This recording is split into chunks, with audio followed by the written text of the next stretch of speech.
संजय जी, उसके बाद एक दंगा होता है कानपुर में, जी। बहुत बड़ा दंगा होता है। ये राम जन्मभूमि एजिटेशन जब हुआ था,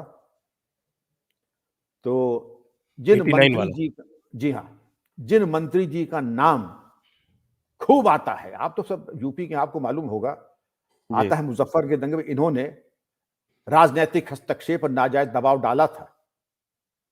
बस जिला बदल गया था, घटनाक्रम और मंत्री वही थे।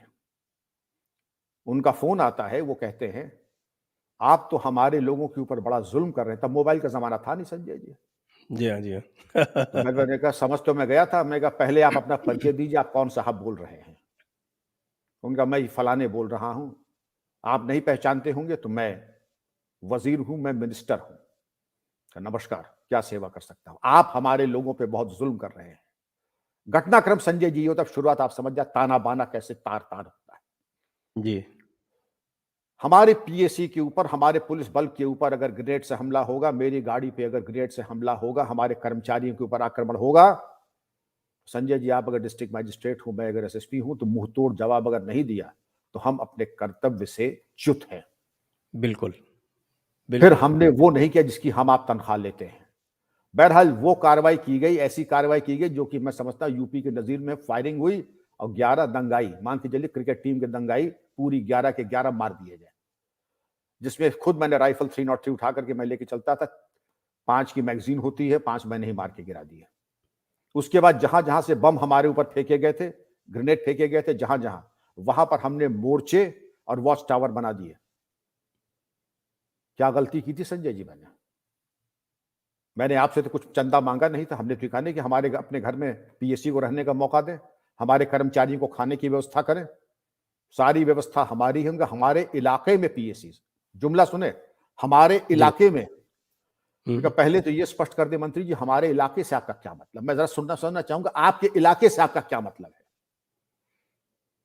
नहीं नहीं, वो मैं कह रहा था कि हम लोगों के इलाके में सामान्यतः पीएससी आती नहीं, क्या ये गलतफहमी निकाल दीजिए। पीएससी जिंदगी भर ड्रिल करती है, पीटी परेड करती है, इसलिए कि जहां पे जरूरत पड़ती है। आपने दावतनामा अपनी हरकतों से दिया है पीएससी को और हमको। आपने दावतनामा दिया है अपनी हरकतों से। तो पीएससी तो रहेगी, तब तक रहेगी जब तक जरूरत होगी। और इलाका पूरे भारत का संविधान प्रदत्त है, ये आप निर्णय नहीं करेंगे पीएससी कहां रहेगी कहां नहीं रहेगी। कान खोल के सुन लीजिए मंत्री जी, और दोबारा फोन करने का कष्ट मत कीजिएगा। आपको जो भी बात करनी है होम सेक्रेटरी से कीजिए या हमारे डीजीपी से कीजिए। आप समझ सकते हैं कि मेरा क्या हुआ होगा। वो पोस्ट ढूंढो जहां पर एसएसपी कानपुर सबसे प्रतिष्ठित और पावरफुल पोस्ट फील्ड की मानी जाती थी, आज भी है। हुँ, पुलिस हुँ, कमिश्नर थे वहां पे। तो एक नई पोस्ट का सृजन हुआ, एआईजी ट्रेनिंग। हुँ। SSP Kanpur to AIG training. ये आपको बता दिया गया कि अगर आप हमारी हुक्म उदूली करेंगे तो ठीक है। मैं तो ये भी कह रहा था कि आप मेरी पोस्टिंग वहां कीजिए जहां कोई जाना ना चाहे। आपने मेरा सीवी देखा होगा, ईश्वर की वो कृपा कि सारे अलंकरण 2-2 बार, 3-3 बार, 4-4 बार मिले।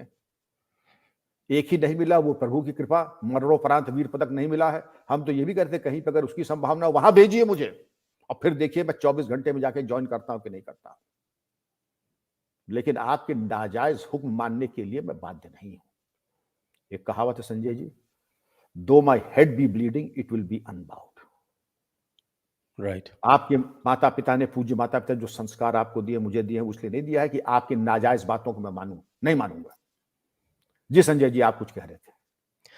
जी हाँ, तो ये तो आपने बड़ा अच्छा एक बैकग्राउंड ले कर दिया कि किस तरह से वो अ, सारी चीज़ें जो है वो धीरे-धीरे, धीरे-धीरे काफ़ी वो हैं। हालाँकि यदि देखा जाए तो नारायण दत्त तिवारी जी को तो मैंने स्वयं देखा था, संजय गांधी की चप्पलें उठा के चलते हुए सीतापुर में। उस समय हमारे पिताजी पोस्टेड थे, इरिगेशन डिपार्टमेंट में थे। वो कार्यक्रम आरंभ हो गए थे पहले से ही। और वीर बहादुर सिंह जी के बारे में आप जानती हैं। उन्होंने भी, उनके प्रति भी काफ़ी चार्जेस रहे हैं। अ, लेकिन वास्तव में ये मुलायम सिंह की जब सरकार आई उसके बाद से हुआ, लेकिन उसके बाद जब पहली सरकार आई थी वहाँ पर कल्याण सिंह जी की, तो उनकी बड़ी प्रतिष्ठा हुई थी कि उन्होंने लॉ एंड ऑर्डर सँभाला। तो ऐसा क्या उन्होंने अंतर डाला था? ये वो लोग आज भी याद करते हैं, सन 91 की बात है, कल्याण सिंह जी जब आए थे तो उन्होंने बिना किसी भेदभाव के, चाहे कोई भी जात बिरादरी का क्यों ना हो, शासन प्रशासन में मेरिटोक्रेसी, मेरिट अगर है तो रहेंगे, मेरिट नहीं है तो आप रह नहीं पाएंगे, चाहे आपकी बिरादरी कोई हो या कि आप किसी के साले हो, जीजा हो, पुत्र हो, दामाद हो, नहीं चलने वाला है। तो जितने लोग अपने कॉन्टैक्ट्स और रिश्तेदारी के बल पे नौकरी कर रहे थे वो बिल्कुल आ गए सचिवालय में या डीजीपी मुख्यालय में। दूसरी चीज, माफिया की श्रेणी बना दी थी। आज भी मुझे याद है, कल्याण सिंह जी मीटिंग लेने बरेली में आए थे तो वहां के डीआईजी साहब ने यह कहा कि साहब हमारे क्षेत्र में कोई भी माफिया नहीं जो फैरिस्त है उनका। वाह वाह वाह डीआईजी साहब, आपने आज कल्याण सिंह का भरपूर मार्गदर्शन किया या आपके जोन में एक भी माफिया नहीं है। तुरंत तब आईजी इंटेलिजेंस, आईजी सीआईडी, ये तुरंत इसकी जांच करें कितने यहां पर माफिया हैं और शाम तक रिपोर्ट दें, और अगर एक भी माफिया निकल के आता है तो डीआईजी साहब आपकी खैरियत नहीं है, इसका मतलब आप माफिया से मिले हुए हैं, इसका मतलब आप माफिया के टुकड़े, मतलब इतना का जो मैं कह नहीं सकता। ऐसी दहशत थी उनकी, ऐसी दहशत थी कि अगर कोई माफिया का साथ रखना चाहता था रख नहीं सकता था। मैं मुरादाबाद में डीआईजी था, मिलने आया तो कहा कि मैं विक्रम सिंह डीआईजी, उनका विक्रम सिंह ऐसे अधिकारियों को परिचय देने की आवश्यकता नहीं, मतलब वो जानते सबका बैकग्राउंड पढ़ के आते, जब कभी किसी जिले में जाते तो वहां कमिश्नर, वहां के डीआईजी, डीएम, एसएसपी, उनका बैकग्राउंड एसीआर पढ़ के आते थे और उनका सेक्रेटेरिएट उनको ब्रीफ करता था, यहाँ के ऑफिसर्स क्या, इनकी शिकायत क्या है, इनके शौक क्या है, यहाँ पे आपराधिक गतिविधियां क्या है, यहाँ माफिया क्या है, माफिया की शोहरत आम जिसको कहते हैं जनरल रेपुटेशन ऑफ ऑनेस्टी, वो सब पढ़ के आते थे। और जब आते थे तो उसके बाद मीटिंग ऐसी होती थी कि कई लोग, हालांकि वो भी उचित नहीं है, लेकिन जो बता रहा, कई लोग उनके कल्याण सिंह जी की मीटिंग में कामपोस खा करके आते थे, कहीं ऐसा ना हो कि गश खा करके गिर जाए। लेकिन दो लोगों की मीटिंग में लोग कामपोस खा के आते थे, एक कल्याण सिंह जी की और एक मायावती जी की मीटिंग में भी लोग कामपोस खा करके आते थे। जी। तो ये सिलसिला चलता रहा। अब हम देख रहे हैं आज का जो उत्तर प्रदेश का जो चुनाव हो रहा है उसमें लॉ एंड ऑर्डर एक मुख्यतम मुद्दा बनकर उभर गया है। तो आप तो स्वयं मायावती जी के कार्यकाल में डीजीपी थे, तो मायावती जी की जो रेप्यूटेशन है लॉ एंड ऑर्डर के बारे में तो काफ़ी अच्छी है। वो दूसरी और अलग दीगर चीज़ें हैं जिनके बारे में उनकी रेप्यूटेशन ख़राब है। और तो वहाँ पर उससे पहले समाजवादी की सरकार थी जिसमें वही फ्री फॉर ऑल जो चलता है वो चलता था। तो वहाँ से लेके फिर मायावती की सरकार आती है, फिर उसके बाद अखिलेश यादव की सरकार आती है और उसके बाद फिर योगी आदित्यनाथ जी की सरकार आती है। और आप थोड़ा-सा हमें इसका बैकग्राउंड दें कि क्या स्थितियाँ बन गई थीं जिसके चलते हुए योगी आदित्यनाथ जी का जो पूरा का पूरा रिकॉर्ड है वो इतना आलोकित हो गया कि लोग उनकी उपमा जो है वो पूरे देश में देते हैं? क्यों ना दें, क्यों ना दें। Sanjay ji, Rome was not built in a day but it was demolished in about 10 years in Uttar Pradesh. एक एक ईंट करके जो 1861 से पुलिस व्यवस्था, कानून व्यवस्था की स्थिति थी उत्तर प्रदेश के अधिकारी, भारत सरकार में उनका नाम था, और जिस तरीके से शासन प्रशासन को तार तार किया गया 88 से लेकर के मान के चलिए लगभग 2000 2002-3 तक, थाना अध्यक्ष आप नियुक्त नहीं कर सकते हैं, वो उन्हीं के द्वारा बताया जाएगा। बल्कि तत्कालीन एक मुख्यमंत्री थे, आप समझ रहे होंगे, वो यही कहते कि देखिए कप्तान साहब, डीआईजी साहब, कमिश्नर साहब, ये आपका काम केवल फोटो का फ्रेम देना हमें है, फोटो कौन सी लगेगी इसका निर्णय मैं करूंगा, आप नहीं करेंगे। समझ रहे हैं? तो थाना अध्यक्ष कौन होगा, एसडीएम कौन होगा, सीओ कौन होगा, इसका निर्णय मैं करूंगा, ये फैसला आप नहीं करेंगे। तो जब सब आप ही कर रहे हैं तो फिर आप ही कैरेक्टर रोल ही लिखिए और आप ही जिम्मेदारी भी लीजिए। आखिर क्या कारण था कि 2000 तक और आज कभी किसी ने नहीं कहा इंस्पेक्टर कोतवाली कौन होगा, इंस्पेक्टर बाबूपुरवा कौन होगा, इंस्पेक्टर हजरतगंज कौन होगा, सीओ रुड़की कौन होगा, ये तो निर्णय अगर एसएसपी के पास नहीं तो एसएसपी फिर वही है कि बिना कपड़ों का बादशाह। और इस तरीके से रसाद में फिर तो इंस्पेक्टर और पुलिस विभाग बड़े अकलमंद लोग होते हैं इसमें, वो समझ जाते हैं रिमोट और रस्सी लगाम किसके हाथ में है, तो जिसके हाथ में लगाम उसको सलाम। और अगर कप्तान साहब के हाथ में केवल परेड पर बुला करके सलामी लेना तो सलामी लीजिए, चाय पीजिए, घर जाइए, लेकिन हमारा सलाम और हमारी निष्ठा राजनेता के प्रति रहेगी और उस मिनिस्टर की जो हमें नियुक्त करता है। इससे ज्यादा दुर्भाग्यपूर्ण स्थिति हो नहीं सकती। एक वो भी दुर्दिन था संजय जी कि एक आईजी ने फोन किया पश्चिमी उत्तर प्रदेश के कि सर मैं रिटायर हो चुका था तब तक जी। और उसने कहा कि सर ये मैं एक थाने का मुआयना करने गया और मैंने इंस्पेक्टर से पूछा कि तुम कब से इस थाने पे हो, तो उसने कहा हुजूर जब से हमारी सरकार बनी है, हुजूर जब से हमारी सरकार बनी है। उनका तब मैं मुआयना करने लगा। 15 मिनट के अंदर एक बड़े वरिष्ठ कद्दावर राजनेता का फोन आता है और वो कहते हैं आईजी साहब आपको अपने पूरे जोन में यही थाना मिला था जहां हमारी बिरादरी का इंस्पेक्टर लगा है जो हमारा रिश्तेदार भी है, अरे कोई और थाना देखिए। आप ये बताएं कि इन हालात में इंस्पेक्टर तो खैर इसको 1000 जगह गाएगा ही गाएगा, आईजी साहब अगर मुआयना छोड़ करके बैरंग चले जाएंगे तो कानून व्यवस्था पे इसका क्या दुष्परिणाम होगा। उन्होंने पूछा मैं क्या करूं, हमने कहा पहले तो कर दो निलंबित उसको वहीं पे, आज तय हो जाए, क्योंकि तुम वैसे भी हटने वाले हो तो जाने से पहले शहीद हो जाओ। तुम ऐसा करो इसको कर दो निलंबित और इसका मुआयना ऐसा कर दो इसका करियर खत्म हो जाए। आज तुम 4 रिकॉर्ड्स में बता रहा हूं इनको चेक कर लो, इसमें यही एंट्री दे दो जो कि फैक्चुअली करेक्ट होगी। उनके तो बिल्कुल करेक्ट है सर जो आपने बताया। हमने कहा मैं जानता था ऐसा आदमी सिर्फ पीआर कर सकता है, वो ये काम नहीं कर सकता है। आपको बता दूं पेंडिंग इन्वेस्टिगेशन है, बीट इंफॉर्मेशन है, सांप्रदायिक सूचना तो कभी भरेगा ही नहीं। हमने कही तो बड़ी संगीन बात है, इसने तो कुछ किया ही नहीं है, इसी इसका निलंबन और मेजर पेनल्टी के लिए डिपार्टमेंट इलेक्शन रिकमेंड कर दो सस्पेंड करके, बाकी जो होगा देखा जाएगा। फिर वही हुआ, आईजी साहब भी हटे, इंस्पेक्टर का सस्पेंड करके ही गए थे तो कोई बात ही नहीं थी। लेकिन इस तरीके के दुष्परिणाम, क्या हम गृह युद्ध की स्थिति में हम गृह युद्ध से झेलें या अंडरवर्ल्ड से झेलें? अच्छा जितना भी अंडरवर्ल्ड है वो आपका पार्टी का कार्य करता है, जितना अंडरवर्ल्ड है वो आपका खास है, वो आपका बहुत सगा है, जिसके ऊपर हाथ डालें कि इस मोहल्ले में सब पुलिस नहीं जाएगी, इनके खिलाफ एफआईआर नहीं होगी, इनकी आगे की कुर्की नहीं होगी। तो क्या शासन प्रशासन केवल हमारे आपके लिए बना है? क्या शासन प्रशासन और सख्ती एफआईआर सीआरपीसी हमारे आपके लिए बना है? ये तो सबके लिए बना है। अब आते हैं मायावती जी के कार्यकाल में, उनको आयरन लेडी कहा जाता था। मैं तो सीआईएसएफ में था, उन्होंने कहा तुमको यूपी चलना है। हमने कहा मैं बड़े आराम से यहाँ हूं, ज्यादा सेवा काल नहीं बचा है, मैं चाहता हूं, लेकिन मैं एक वचन चाहता हूं, अगर आप चाहती हैं कि मैं चलूं तो एक वचन चाहता हूं, और वो एक वचन है कि मेरे पोस्टिंग ट्रांसफर्स में कोई हस्तक्षेप नहीं करेगा। एक चीज, और पुलिस का निर्णय अंतिम निर्णय है और कोई भी पार्टी का व्यक्ति लाभान्वित पुलिस विभाग से नहीं होगा। बाकी क्या होता है मुझे मैं नहीं कह सकता, लेकिन पुलिस विभाग से कोई राजनेता उपकृत और लाभान्वित नहीं होगा। ये अगर हमारी शर्त मान लें तो ठीक है, वरना अगर सामान्य डीजी की तरह मैं जाता हूं तो मैं फेल हो जाऊंगा। तो मैं फेल होने के लिए मुंह पे काली पोतने के लिए नहीं जाऊंगा। बड़ी बात नहीं कर रहा हूं संजय जी, अगर आप उठा के देख ले जो कार्रवाई, जो एनकाउंटर, ददुआ ठोकिया और जिस तरीके की कार्रवाई हुई थी, अब मैं अपने मुंह से अपनी बात करना ये मेरे उसूल में नहीं है, आप खुद उठा के देख लेंगे कि न वह पहली हुई है न उस आज तक हुई है। लेकिन वो एक कमिटमेंट था, एक सीएम का एक कमिटमेंट था सीएम का, तो वो तो निभ गया।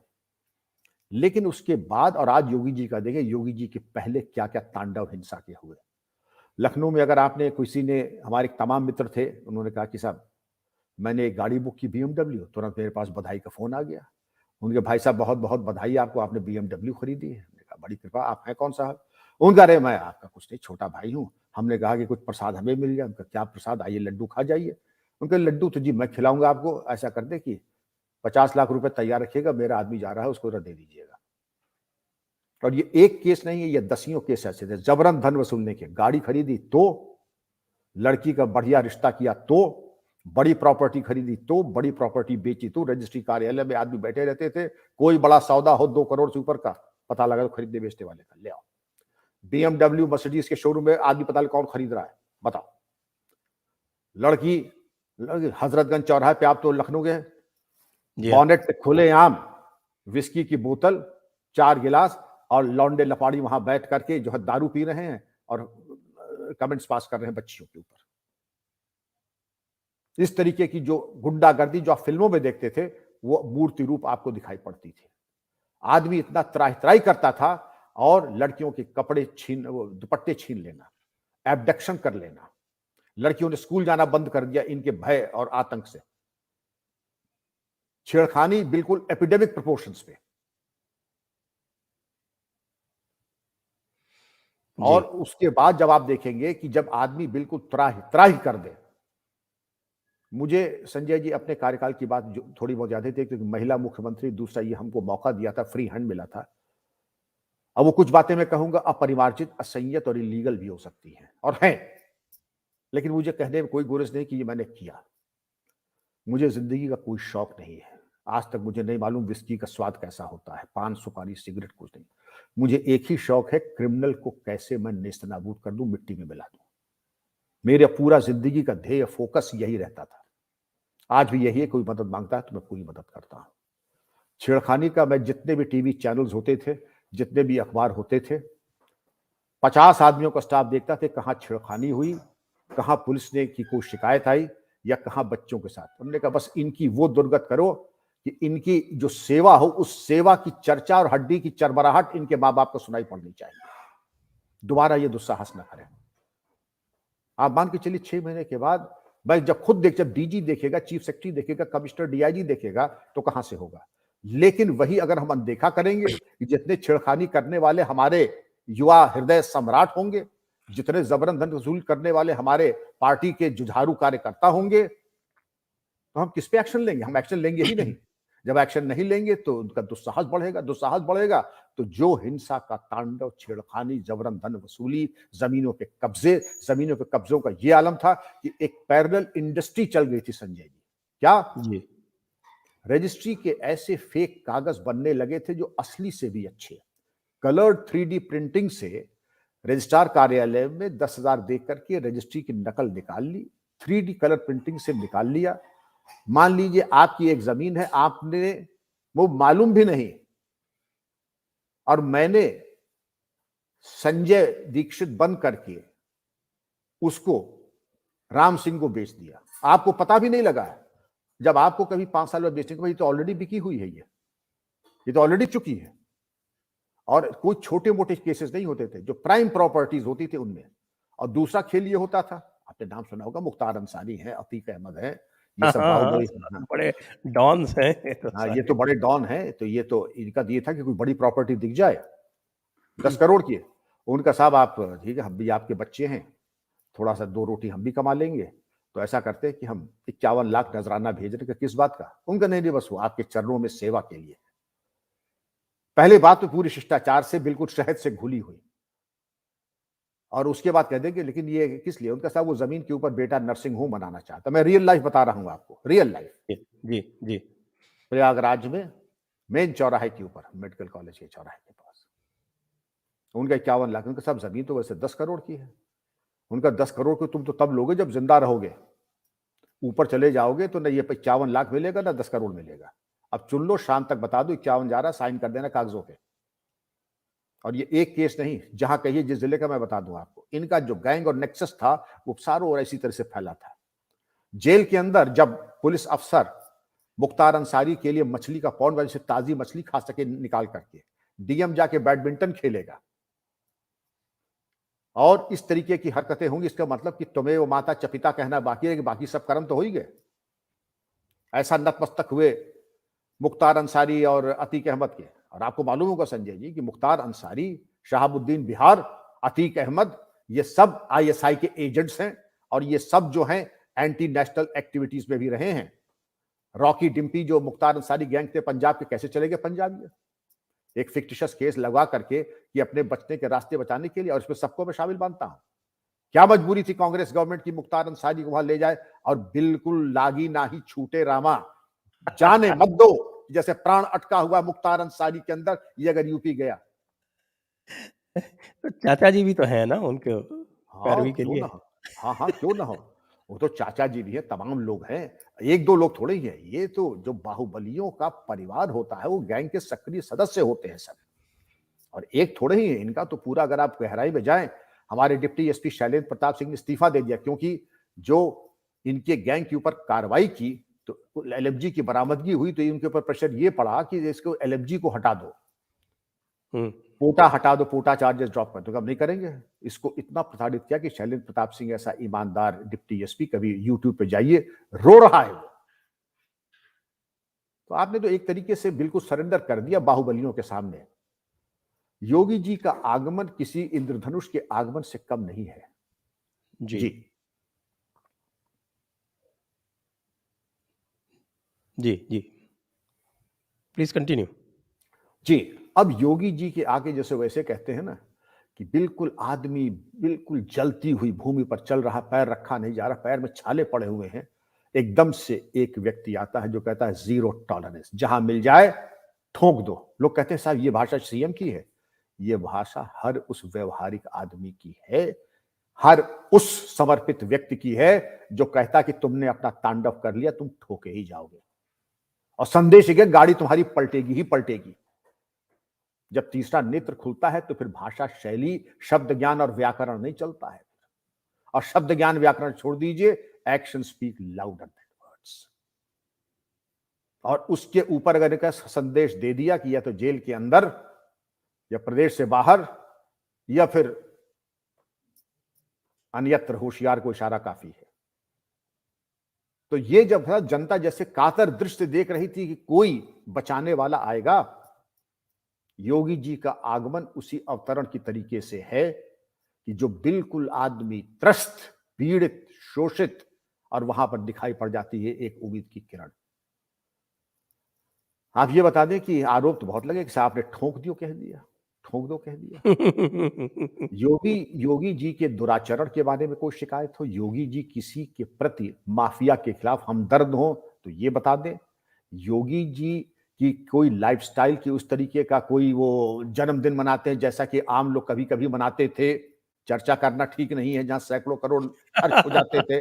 और सही महोत्सव। हाँ, इस तरह के महोत्सव में जहां उस तरीके की महिलाओं के ऊपर क्या टिप्पणी कर, लेकिन ऐसी अभिनेत्रियां आती थी जिनका नाम भी नहीं लिया जा सकता है सभ्य समाज में, तो इस तरीके का जहां नग्न नाच हो, क्या हमारे योगी जी के ऊपर कोई उंगली उठा सकता है? नहीं उठा सकता है। मैं किसी पार्टी में नहीं, संजय जी, मैं किसी से, मेरा कोई संबंध भी नहीं है, न मैं कांग्रेस में हूं, न मैं बीएसपी में हूं, न मैं बीजेपी में हूं, लेकिन एक भारतीय जैसे आप हैं, मैं जो भारत के लिए ठीक समझता हूं मैं उसकी प्रशंसा करता हूं, और जो मैं भारतीयों के लिए ठीक नहीं समझता हूं उसकी कटु आलोचना करना मैं अपना कर्तव्य समझता हूं, जो मैं आपके साथ बैठ के कर रहा हूं। नेपोलियन ने कहा था कि प्रत्येक युग में और प्रत्येक विभाग में 1% लोग ऐसे होते हैं जो सिर्फ नाजायज आदेश का पालन करने के लिए बड़ी बेकरारी से इंतजार करते हैं, खुद लाभान्वित होने के लिए। हर जगह ऐसे 1% आईएएस भी होते हैं, आईपीएस भी होते हैं, पीपीएस भी होते हैं, पीसीएस भी होते हैं, हर तरीके के लोग जो कि नाजायज काम इसीलिए करते हैं जिससे कि उनका उल्लू सीधा हो, वो हमेशा होते हैं। और इसीलिए ऐसे जो थर्ड रेटर्स हैं, इनकी बात मानने के लिए किसी की कमी नहीं है। बृजलाल मेरे बाद मेरे जूनियर इलस्ट्रियस, अब राज्यसभा के मेंबर हैं, टेररिस्ट पकड़े गए थे जिन्होंने ट्रिपल ब्लास्ट किया था जी। लखनऊ, बनारस, वर्तमान अयोध्या, तत्कालीन फैजाबाद, मारे गए थे लोग। बड़ा भीषण कांड हुआ था इंडियन मुजाहिदीन का। जी हाँ, जी पकड़े गए, हाँ। बड़ी मेहनत से पकड़े एटीएस और एसटीएफ ने। एक टेररिस्ट कोर्ट लाते समय लू खा के मर गया। ये मेरे रिटायरमेंट के 4 साल बाद की बात है। मैं जी। हरिद्वार गया था एक व्याख्यान देने, स्वामी विवेकानंद मेमोरियल लेक्चर देने। तो लेक्चर के बाद पत्रकार आए, मैं समझा कि शायद ये व्याख्यान आपका बहुत अच्छा है, उसके बारे में कुछ टिप्पणी लेने या शुभकामना देने आए होंगे। तो हमने कहा बताइए पत्रकार बंधुओं कैसे कष्ट किया। तो उनका साहब आपके खिलाफ तो हत्या का मुकदमा लिख गया। हम कह रहे यहाँ तो गए थे हरिभजन को ओटन लगे कपास, ये क्या हो गया।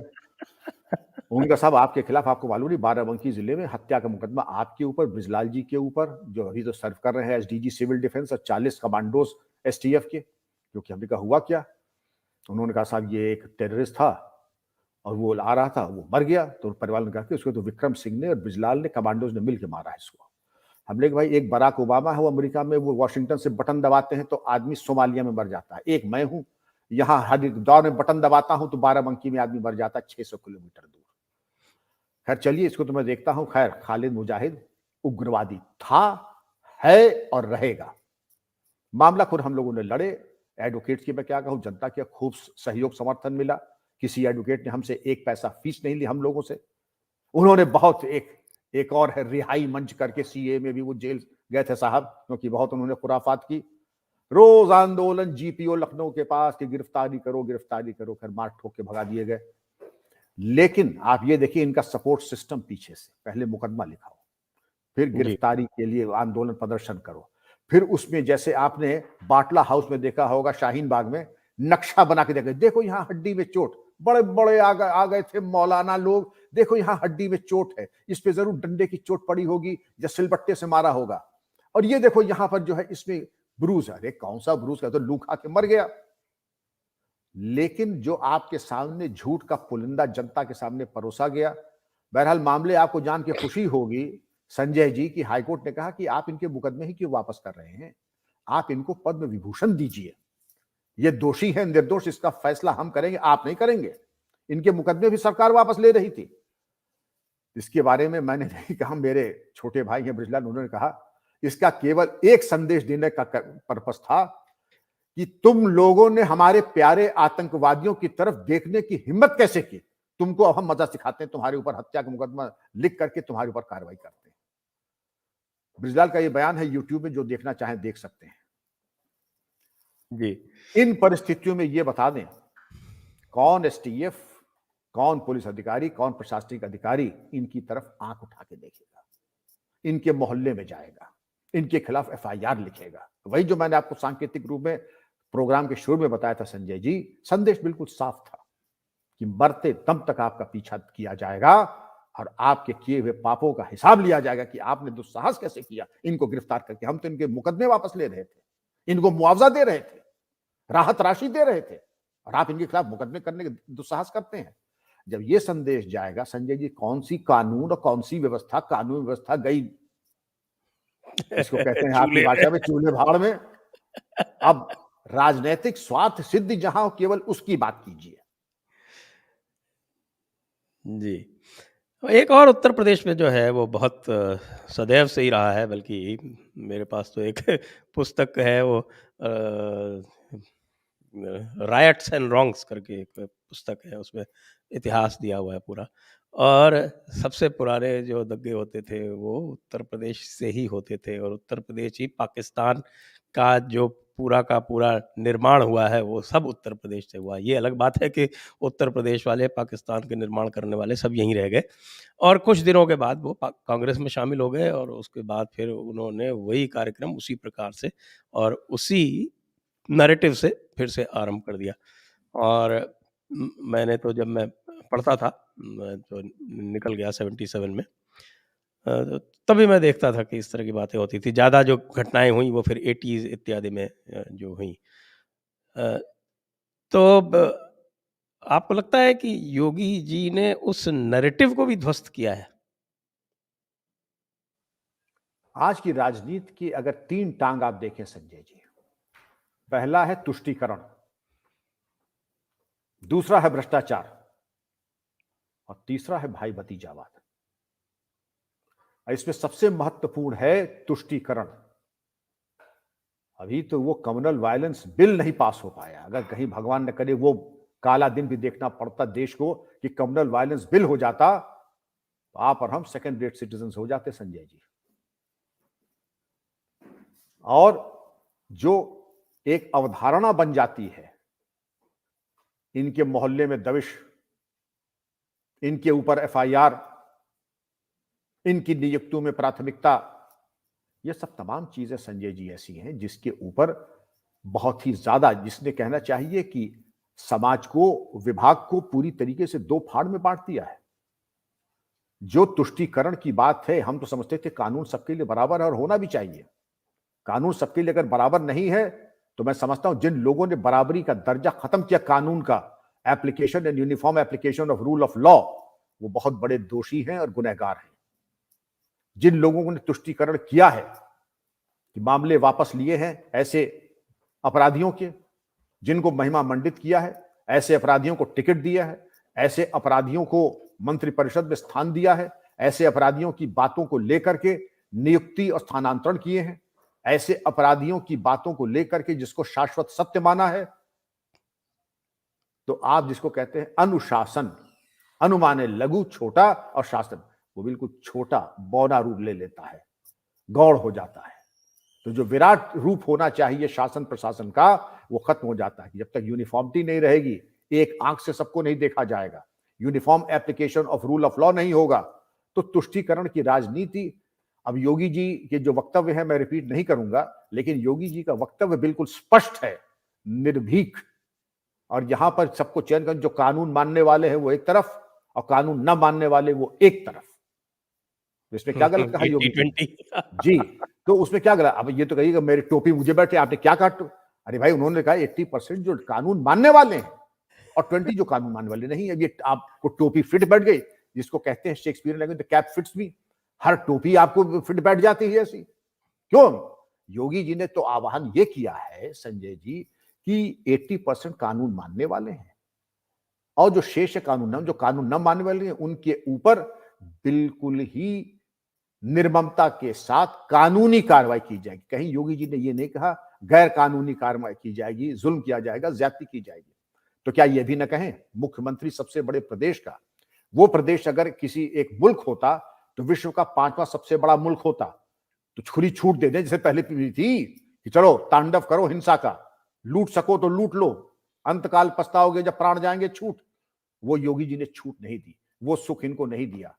वो आज आप याद करें कि 1991 में जो कल्याण सिंह जी का ये भय और आक्रमण था अंडरवर्ल्ड पे, वही भय और आतंक आज भी है योगी जी का। और निश्चित रूप से जो उत्तर प्रदेश की जनता है उसको ये दिखता है, बिल्कुल स्पष्ट, न केवल दिखता है, उनको इसकी अनुभूति होती है, वो इसको अनुभव करते हैं।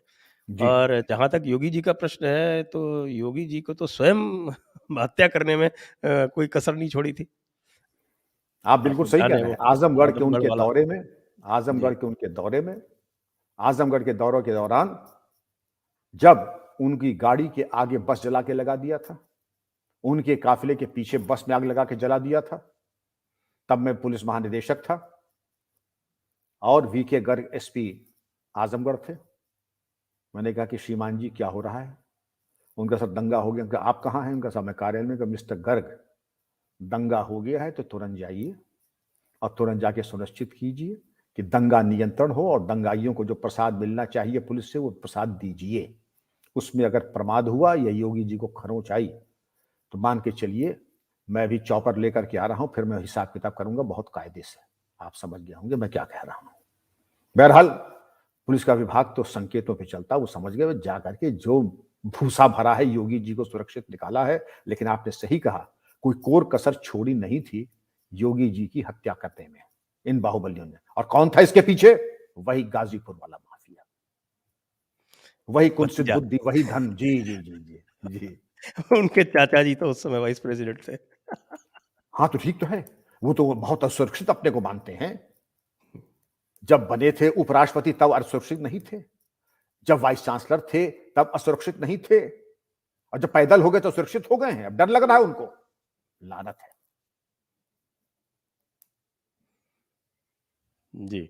हाँ, वो तो वैसे भी आपके गाज़ीपुर के बड़े मिल्की अशराफ हैं, वो तो अपने आप जी को वैसे भी यहाँ का कहाँ मानते हैं, वो तो अपने आप जी जी को जी अरब से आया हुआ मानते हैं। और जी। अरब वालों को तो बिल्कुल सहज अधिकार है भारत हम्म। के ऊपर राज्य करने का। वो जमाने ऐसा चले गए संजय जी। अब खलील साहब बात ऐसा कर वो जाते मानते थे। हैं, हाँ, अब वो ज़माने मानते तो हैं तो चले गए। ठीक है। चंडू खाने में कोई जा करके जो स्वप्न देखता रहे, डे ड्रीमिंग करता रहे, in the world of fantasy लिखता रहे एलिस इन वंडरलैंड, तो उसको मुबारक हो। अब वो भारत नहीं रहा जो पृथ्वीराज की तरह कई बार एक मोहम्मद गौरी को क्षमा करते। अब क्षमा का खाना समाप्त हो चुका है, क्योंकि विश्वसनीयता बिल्कुल रसातल में जा चुकी है। मौका दें और भारत वो कर देगा दुर्गत कि आप भूल जाएंगे। आर्मिटिज ने कहा नहीं था कि we will bomb you back to the stone ages. और ये आप और हम नहीं कह रहे हैं, पूरी दुनिया में ये बेकरारी है कि पाकिस्तान अब एक सेवा का तो मौका दे दे जरा हमें, एक सेवा का मौका दे दे। जी हाँ, एक वैसे योगी जी के साथ और भी कई प्रकरण जुड़े हुए हैं। एक प्रकरण ये भी जुड़ा हुआ है कि किस तरह से उन्होंने जो गोरखपुर का जो माफिया राज था वो तिवारी शाही जो उनका जो गैंग वॉर चला करता हरिशंकर था। शाही, लोग कहते हैं सब ठाकुरवाद में है। अरे हरिशंकर शाही तो ठाकुर ही है, उसके ऊपर कौन सी कृपा हो नहीं गई? वो वो भी नेशनल वीरेंद्र खत्म प्रताप हो गए। शाही वीरेंद्र वीरेंद्र प्रताप प्रताप शाही, शाही, हरिशंकर तिवारी हरिशंकर तिवारी एंड वीरेंद्र शाही। वीरेंद्र ये शाही। वीरेंद्र शाही तो ठाकुर ही है, कौन सी कृपा होगी? उसका तो एम्पायर सबसे पहले खत्म किया योगी जी ने। अब आइए हरिशंकर तिवारी के ऊपर, ये सब हनुमान चालीसा पढ़ रहे होंगे। इनको सबको मालूम है कहीं हे भगवान, भूत पिशाच निकट नहीं आए, महावीर जब नाम सुना, कहीं ऐसा ना हो योगी जी अगर आ गए दोबारा तो कहीं हम लोगों के फिर जो है प्राण निकलने वाले हैं। अब इस बार तो अगर प्राण बच गए, आगे ऐसा ना हो कि अगर 5 साल के लिए योगी जी आ गए। इसलिए पूरी ताकत, धन बल, बाहुबल, राजनीतिक बल, चाणक्य नीति, साम दाम दंड भेद, इसी तरीके से योगी जी दोबारा ना आए। आप तो पॉलिटिक्स में नहीं है, मैं तो पॉलिटिक्स में नहीं हूं, न मुझे किसी से, मैं तो आपकी तरह आधी प्याली चाय भी किसी राजनेता के यहाँ नहीं ली है, बल्कि जो हैं उनसे कह देते हैं कि श्रीमान जी जब तक मैं सेवा में हूं आप आने का कष्ट न कीजिएगा, क्योंकि मेरा राजनीति में कोई रुचि नहीं है, और आप अगर आएंगे आप करे धरेंगे धेले करें, मेरी छवि और बिगाड़ देंगे निष्पक्षता की।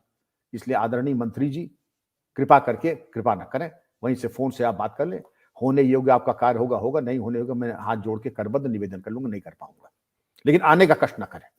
तो हमारी किसी से रिश्तेदारी नहीं है, किसी से कुछ प्राप्त नहीं करना है।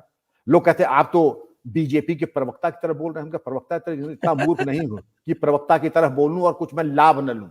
आप ये बता दें कि अगर लाभ लेना होता तो अब क्या खाक एबीसीडी होगा? अगर होना होता तो 10 साल पहले हो जाता, जब रिटायर हुआ होता, कुछ पा भी जाता, लेकिन उसकी न इच्छा थी, न प्रेरणा थी, और आज भी इच्छा नहीं है।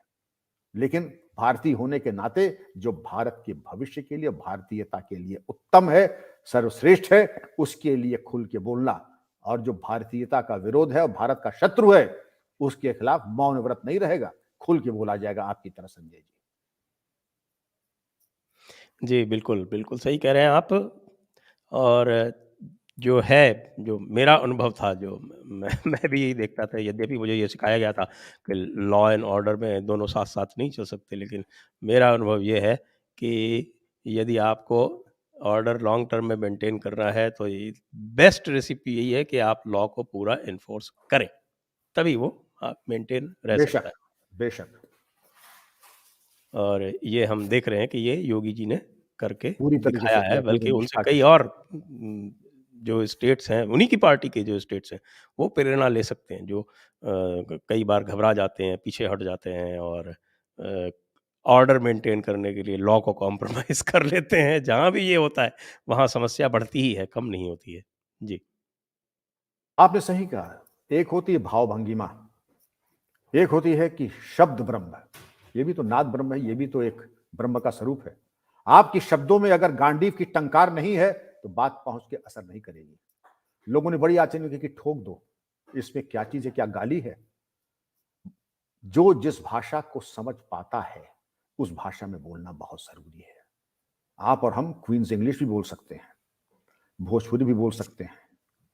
आपकी चूंकि 6 लाख से ऊपर व्यूअर्स हैं, अगर हम लोग जिस भाषा शैली में बोले तो लोग कहते थे कि कान में गंगा जल डाल के सुनना पड़ेगा, तुम्हारी भाषा ऐसी है।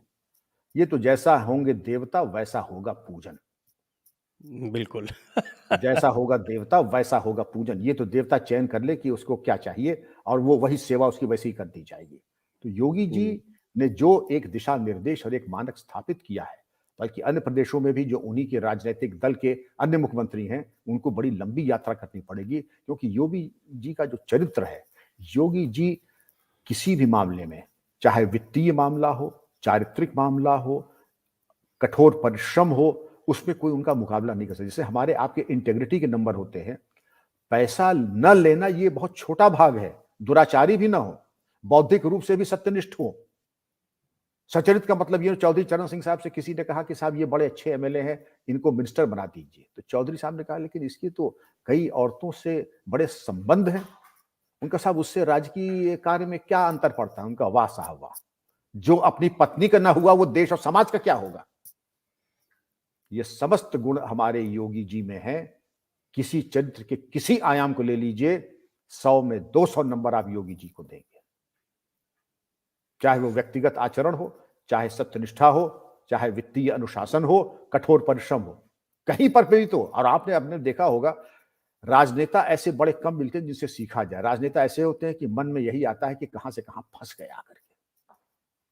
बड़े कम राजनेता ऐसे होंगे, और मैं तो चूंकि उम्र में बड़ा हूं, मैंने ऐसे देखे हैं जिनसे मैं बहुत कुछ सीखा। मैंने योगी जी से बहुत कुछ सीखा। वाकई श्रेष्ठ और पूजनीय व्यक्तित्व है, और मैं चाहता हूं कि योगी जी के योगी मॉडल पूरे देश में लागू होना चाहिए। संजय जी।